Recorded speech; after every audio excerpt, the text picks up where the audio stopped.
6 months ago, we started something that had never been done before in South Africa. The first inter-school debtor management competition.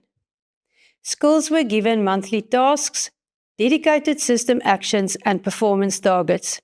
Complete them and you stay in the competition. Miss a month and you're out. We are now halfway through the year and 62% of schools are still standing. I want to speak directly to those schools for a moment.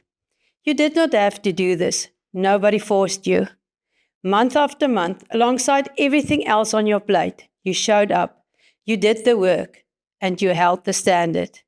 That is not something small. That is extraordinary. 6 more months to go, and the bar is not coming down. And to every school watching this from the outside, this is what a debtor management team looks like when they take their profession seriously. We wrote about what this competition is revealing, and it is very interesting. The full article is available on our website under the blog section. South Africa's first, and we are only getting started.